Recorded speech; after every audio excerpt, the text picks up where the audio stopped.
Boa noite, queridos amigos. Bom dia, se você estiver me assistindo de dia. Mais um vídeo aqui para o nosso canal, Projeto Transformando Chamados. Um vídeo de alerta muito sério, um assunto extremamente sério. Eu quero falar sobre uma doutrina chamada doutrina de Balaão, uma doutrina que Satanás tem usado ao longo dos últimos milênios e que tem enfraquecido violentamente a muitos dos filhos de Deus, muito mesmo. Tem levado muitos a uma apatia espiritual incrível e muitas vezes até a morte, de certa forma, morte espiritual, né? E eu quero começar lendo um texto que ele dá alguns sinais, que está em Mateus 24, a partir do versículo 3, de como essa doutrina de Balaão será introduzida. Então Jesus, a partir do versículo 3 de Mateus 24, diz assim: estando assentado no Monte das Oliveiras, chegaram-se a ele os seus discípulos em particular, dizendo: dize-nos quando serão essas coisas e que sinal haverá da tua vinda e do fim do mundo. E Jesus respondendo disse: acautelai-vos que ninguém vos engane, porque muitos virão em meu nome, dizendo: eu sou o Cristo, e enganarão a muitos. Olha aí, primeiro engano. E ouvireis de guerras e rumores de guerras, olhai e não vos assusteis, porque é necessário que isso tudo aconteça, mas ainda não é o fim. Porquanto se levantará nação contra nação, e reino contra reino, haverá fomes, pestes, terremotos, e em vários lugares. Mas todas essas coisas são o princípio das dores. Então vos hão de entregar para seres atormentados, e matar-vos-ão. Sereis odiados por todas as nações por causa do meu nome. Nesse tempo muitos serão escandalizados, trair-se-ão uns aos outros, e uns aos outros se odiarão. E surgirão muitos falsos profetas e enganarão a muitos. Olha só, de novo. Versículo 12. E por se multiplicar a iniquidade, que é a mesma coisa que engano, iniquidade significa engano, por se multiplicar o engano, o amor de muitos esfriará.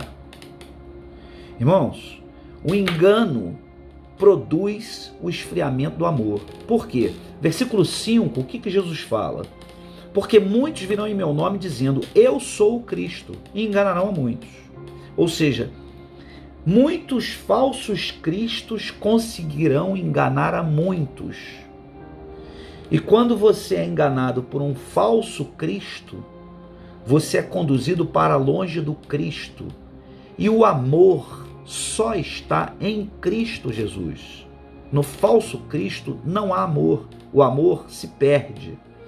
No versículo 11 também diz: além desses que se dirão serem Cristo, sendo na verdade falsos cristos, no versículo 11 fala de outros, de falsos profetas, que enganarão a muitos. Nós sabemos que todo aquele que profere a palavra de Deus está sendo profeta. Quando você fala, quando você ensina a palavra, você está profetizando, porque a palavra ela é profética. De certa forma você está profetizando. Não aquela profecia tradicional que nós chamamos de profecia, mas o fato de proferir a palavra, ensinar a palavra, é uma profecia, porque a palavra ela é profética. Então muitos falsos profetas enganarão a muitos. E quando um falso profeta engana a um filho de Deus, ele leva esse filho de Deus ao esfriamento do amor. Por isso que no versículo 12, o Senhor vai falar: e por se multiplicar o engano, a iniquidade, o amor de muitos esfriará. Olha só, em 2 Timóteo 4, o que Paulo vai alertar Timóteo, que provavelmente Timóteo testemunharia na igreja, o que viria a acontecer muito tempo depois de Timóteo, e acontece nos dias de hoje. 2 Timóteo capítulo 4, a partir do versículo 1. Olha a orientação de Paulo, a exortação de Paulo a Timóteo: conjure-te, pois, diante de Deus e do Senhor Jesus Cristo, que há de julgar os vivos e os mortos na sua vinda e no seu reino, que pregues a palavra insistentemente, a tempo e fora de tempo, redargue-a, repreendas, exorte com toda longanimidade e doutrina. Porque virá o tempo em que não suportarão a sã doutrina, mas tendo coceira, comichão nos ouvidos, amontoarão para si doutores conforme as suas próprias concupiscências, ou conforme seus próprios desejos carnais, e desviarão os ouvidos da verdade, voltando-se às fábulas. Olha isso, gente. Olha isso. Olha o que Paulo fala para Timóteo, que provavelmente Timóteo testemunharia e que viria a acontecer durante os séculos que viriam pela frente e acontece nos dias de hoje. Muitos hoje desviam o ouvido da verdade e voltam-se às fábulas. E isso produz diretamente o que Jesus fala em Mateus 24, versículo 12. E por se multiplicar o engano produzido pelas fábulas, o amor de muitos esfriará. Porque quando você caminha para o engano, você caminha para o lado contrário, para o lado oposto de Cristo. E o amor só pode estar em Jesus.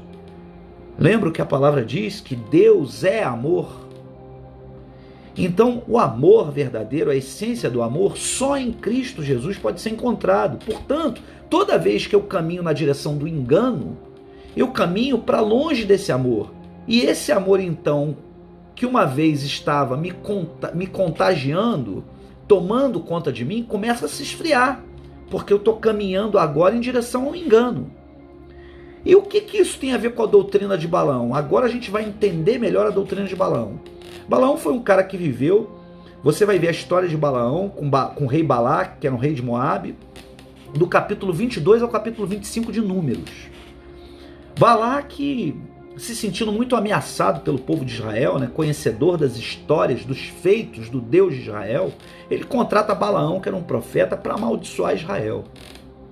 Então Balaão vai por um alto preço, né, e por muita honra, Balaão se vende e vai então ao encontro de Balaque. E resumindo aqui, depois eu acho interessante que você leia Números do capítulo 22 ao 25, Balaão 3 vezes vai para amaldiçoar Israel, mas ele não consegue amaldiçoar Israel, ele abençoa Israel. Balaque então fica injuriado com aquilo ali, e Balaão, para tentar apaziguar e amenizar a situação dele, que estava muito complicada com Balaque, ele sugere a Balaque uma estratégia, já que ele não consegue amaldiçoar o povo de Israel. Então ele orienta a Balaque a pegar as mulheres moabitas e levar no arraial dos hebreus, ou dos judeus, ou dos israelitas, e levando elas lá, eles provavelmente se envolveriam com elas, teriam relações sexuais com elas e pecariam, porque os israelitas simbolizavam as coisas santas, e os moabitas, os povos pagãos, simbolizavam as coisas profanas, eram povos profanos, e era proibido que os israelitas tivessem relações, envolvimento com mulheres estrangeiras, mulheres de povos pagãos. Então, dada essa orientação de Balaão a Balaque, Balaque fez e funcionou. E a gente vê em Apocalipse 2, a carta à igreja de Pérgamo, no versículo 14, né, diz assim: mas algumas poucas coisas tenho contra ti. Isso João escrevendo à igreja de Pérgamo. Porque tens lá os que seguem a doutrina de Balaão, o qual ensinava Balaque a lançar tropeço diante dos filhos de Israel, para que comessem do sacrifício da idolatria e fornicassem. Percebe? Então, qual é a estratégia que Balaão deu para Balaque, que funcionou, e que em Apocalipse vai ser chamada de doutrina de Balaão? É a mistura do santo com o profano. Vocês lembram que o Senhor fala? Um pouco de fermento leveda toda a massa. Ou seja, um pouco de mentira misturada em muita verdade leva ao engano. Não dá para misturar a verdade com mesmo que seja um pouco de mentira. Vai desvirtuar, você vai pegar um desvio no meio do caminho, né? E às vezes esse desvio é muito sutil, mas ele vai te levar para o engano e vai te levar esse desvio para longe do Cristo verdadeiro. E quanto mais longe você vai do Cristo, mais esse amor que hoje te contamina, inunda você, ele vai se esfriar.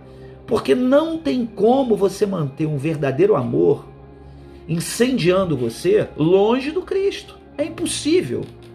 Então a doutrina de Balaão, ela é uma estratégia satânica que com muita sutileza vai te levando para o engano, para ensinamentos enganosos, mentirosos, para fábulas, usando as escrituras, dizendo coisas que não estão escritas lá. Isso é doutrina de Balaão. Isso foi ser usado como doutrina de Balaão aproximadamente entre 250 e 300 anos depois do início da igreja. Desde o primeiro período da igreja, tá? Nós tivemos até Constantino, passaram-se 250 a 300 anos. Nós tivemos 10 imperadores romanos. O primeiro Nero, no início da igreja, e o 10º imperador Diocleciano. Durante esse período desses 10 imperadores romanos, antes de Constantino, a igreja foi perseguida ferozmente. A estratégia de Satanás era a seguinte: eu quero dizimar os cristãos da face da terra. Passados 250 a 300 anos, Satanás não conseguiu dizimar os cristãos. Pelo contrário, ele perseguia, mas os cristãos se proliferavam, continuavam a crescer. O testemunho continuava a avançar. O cristianismo continuava a crescer cada vez mais. Então, Satanás, percebendo que não tinha êxito, ele mudou de estratégia. Ele lançou mão daquela estratégia que Balaão orientou a Balaque a fazer, e ele então levanta o 11º imperador, chamado Constantino, que contou aquela história que nós conhecemos, que teve uma visão e se converte falsamente ao cristianismo. Então, Constantino, ele transforma a religião cristã, o cristianismo, na verdade, de perseguido a religião oficial do Estado romano. Então, a partir de Constantino, o cristianismo, que era perseguido, passa a ser religião oficial do Estado romano. Só que com isso, o que Satanás faz? Através de Constantino, ele introduz todo o paganismo, porque Constantino era um adorador do Deus Sol, ele era um pagão, ele introduz todo o paganismo dentro do cristianismo. Ou seja, ele mistura as coisas santas do cristianismo, da essência do cristianismo, com as coisas profanas do paganismo dele. Isso, na verdade, é a introdução, novamente, da doutrina de Balaão. Já que Satanás, durante os 250 a 300 primeiros anos da igreja, não conseguiu dizimar os cristãos da face da terra, então agora ele lança a mão de uma outra estratégia. Eu vou misturar as coisas santas com as profanas, e com isso eu enfraqueço o cristianismo, com isso eu empobreço o cristianismo, e eu começo a distorcer ele e levar ele por um outro caminho. Nós sabemos dali para frente tantas coisas que aconteceu. Nós tivemos o período negro da igreja, onde nós tivemos tantas coisas que, aí se você ler a história da igreja, você vai ver, nós tivemos papisas e papas que foram magos da magia negra. Isso está nos anais da Igreja Católica. E aproximadamente 500 e poucos anos atrás, nós tivemos um remanescente fiel chamado Lutero, que teve acesso ao Novo Testamento e era um irmão fervoroso na fé, fiel, um remanescente fiel. Então ele começou a querer alertar os irmãos para todos os enganos que ele, pelo Espírito, estava vendo que a igreja estava cometendo. E nós tivemos, após Lutero, um movimento protestante que veio se seguindo até o século XX. No século XX, principalmente no século XX, mas antes também, mas principalmente no século XX, nós tivemos um investimento violento da doutrina de Balaão no meio da igreja cristã. Através de diversas doutrinas, através do nicolaísmo, que fala muito desse clericalismo pesado, dessa distinção do clero e dos leigos, do clero sobre o leigo.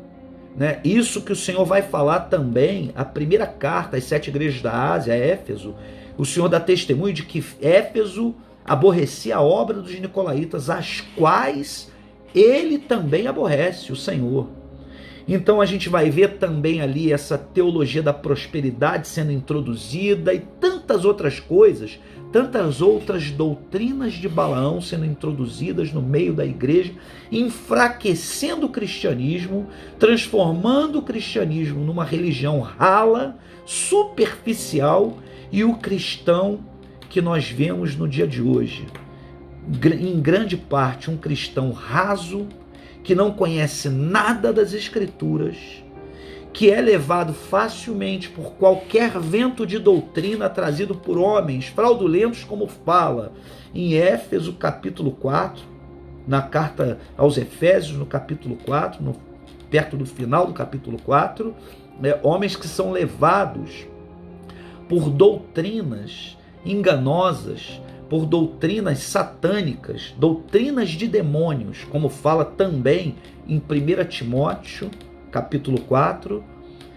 Então, irmãos, a doutrina de Balaão, ela veio trazendo esse esfriamento, Jesus em Mateus 24 fala, por causa do engano, da iniquidade, o amor de quase todos esfriará. Essa é a doutrina de Balaão. Essa é a doutrina utilizada e que tem tido êxito na vida de muitos filhos de Deus, por causa do engano que vem sendo introduzido dentro da igreja. Ensinamentos disfarçados de verdade. Meu querido irmão, minha querida irmã, esteja atento, muito atento. Examine tudo que você ouve e retenha o que é bom. Ouça a voz do Espírito Santo que habita em você, porque o Espírito Santo ministra todas as coisas, querido, não havendo necessidade que ninguém vos ensine, ainda que nós temos mestres, pastores. Nós precisamos colocar tudo diante do Senhor e pedir para que o Senhor, pelo Espírito, porque a palavra diz que o Espírito de Deus nos conduz a toda a verdade. Quando nós estivermos diante do tribunal de Cristo, queridos, nós não vamos poder colocar a culpa no pastor, no mestre, em quem quer que seja. Senhor, eu fiz essas coisas porque meu pastor me ensinou errado, porque o mestre me ensinou errado, porque eu aprendi errado, porque fulano me ensinou isso. Porque você tem as Escrituras na sua mão. E particularmente no Brasil, nós vivemos em um país onde nós temos liberdade de ter 4, 5, 6, 10 Bíblias diferentes, com versões diferentes, para nós analisarmos, nós estudarmos. Nós temos a liberdade de exercer o nosso cristianismo, coisa que em muitas nações não existe. Entendeu? Então esteja atento, irmãos, porque quando nós estivermos diante do tribunal de Cristo, você não responderá por mim e eu não responderei por você. Nós vamos responder pelas nossas ações individuais. Que nós estejamos diante do Senhor com as mãos limpas, com as nossas vestes limpas, sem mistura, sem fermento de fariseu. Que nós estejamos bebendo água limpa, pura, vinda direto do Senhor, irmãos. Por isso, examinem tudo e retenham o que é bom. Não caiam na doutrina de Balaão, porque a doutrina de Balaão vai trazer o esfriamento para todo aquele que cai nela. Todo ensinamento enganoso, como eu falei, nos leva para longe do Cristo. E uma vez longe do Cristo, o amor, ele não tem como não se esfriar. Tá? Por isso que em 1 Coríntios, capítulo 13, o Senhor vai falar naquela passagem tão profunda. E eu quero fechar esse recado, essa mensagem aqui para os queridos irmãos, lendo essa passagem de 1 Coríntios 13, que diz: ainda que eu falasse a língua dos homens e dos anjos e não tivesse amor, seria como metal que soa e como sino que tine. E ainda que eu tivesse o dom de profecia e conhecesse todos os mistérios e toda a ciência, ainda que eu tivesse toda a fé, de maneira tal que eu transportasse os montes e não tivesse amor, nada seria. E ainda que eu distribuísse todas as minhas fortunas para sustento dos pobres, e ainda que eu entregasse o meu corpo para ser queimado e não tivesse amor, nada disso me aproveitaria. O amor é sofredor, é benigno, o amor não é invejoso, o amor não trata com leviandade, não se ensoberbece, não se porta com indecência, não busca o seu interesse, não se irrita, não suspeita mal, não folga com a injustiça, não folga, mas folga com a verdade. Tudo sofre, tudo crê, tudo espera, tudo suporta. O amor nunca falha. Só até aqui. Queridos irmãos, esse amor que nós lemos aqui em 1 Coríntios 13 só pode ser vivido em Jesus. Por isso Satanás trabalha de forma tão fervorosa através da doutrina de Balaão, mistura das coisas santas com as profanas. Por isso Satanás, depois de 250, 300 anos, entre 250 e 300 anos depois do primeiro período da igreja, dele tentar destruir exaustivamente os cristãos da face da terra e não ter êxito nisso, ele lança a doutrina de Balaão. E com isso, ele conseguiu trazer um esfriamento terrível para a igreja. Terrível. E no século XX, do século XX para cá, nós vemos no protestantismo essa doutrina sendo implementada de forma fervorosa novamente por Satanás, agora no meio do protestantismo, e trazendo tantas doutrinas satânicas no meio da igreja, fazendo com que o cristianismo, como eu falei há pouco, se tornasse uma religião rasa e o cristão se tornado alguém que não dá testemunho do Senhor, que não vive uma realidade em Cristo e, portanto, não é sal que salga e não é luz que ilumina nas trevas. Não expressa a realidade do Cristo, para que possa, através dessa expressão da realidade do Cristo, conduzir muitos outros ao Cristo. Que eu e você não façamos parte desse povo, mas que nós possamos estar dentro daquela palavra que o Senhor fala à igreja de Filadélfia, né? Quando o Senhor diz para Filadélfia, né? E eu prefiro ler o texto lá em Apocalipse. Vamos lá, para finalizar. Quando o Senhor diz para Filadélfia: conserva o que tens, para que ninguém roube ou tome a sua coroa. Meu querido irmão, conserva o que tens, para que ninguém roube a tua coroa. Um beijo no seu coração, nos vemos nos próximos vídeos. Eu quero fazer alguns vídeos aqui falando também sobre Jezabel, o espírito de Jezabel, que é tratado em Apocalipse, e o Senhor vai trazer isso através de João em Apocalipse, lá do Antigo Testamento também, né? E mais alguns assuntos para nos deixar alertas nesse tempo que antecede a volta do Senhor. E Satanás, sabedor que o Senhor está às portas, ele tem trabalhado de forma incansável para transformar os cristãos, para enfraquecer os cristãos e desviar os cristãos do amor que só pode ser encontrado em Cristo Jesus. Se inscreva aí no nosso canal, no YouTube, segue a gente também lá no Instagram. A gente vai estar postando agora vídeos direto, tá bom? Porque esse é um tempo em que a gente precisa estar falando sobre a verdade que só pode ser encontrada em Cristo Jesus. Um beijão no coração de vocês.